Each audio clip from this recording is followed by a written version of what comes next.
Բարև, ես Էդուարդն եմ Կապանից։ Եթե չեմ սխալվում, գրել սկսել եմ երևի 10 տարեկանից։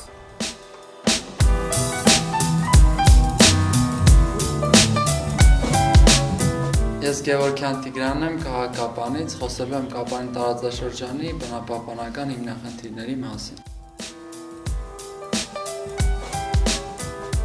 Ես Արմինեն եմ Կապրելյան։ Շատ մեծ սիրով ու խանդավառությամբ եմ ուզում մասնակցել TEDx Youth-ին, քանի որ հենց այս տարի TEDx-ը լինելու է Սիսիանում ու դա ևս մեծ պատասխանատվություն է իրենից ներկայացնում, լինելու է իմ հայրենիքում։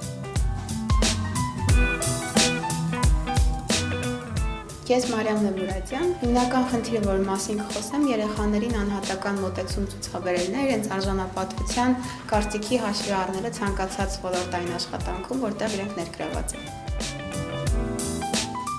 Ու ինչքան որ հետաքրքիր է ու զարմանալի, առաջին գրած բանաստեղծությունս եղել է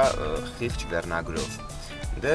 բնականաբար հետո 10 տարեկան երեխու համար սենց խիղճ կոչվածը միանգամից մոռացվեց եւ սկսվեց միայն սեր ու տենց սկսեց շարունակվել։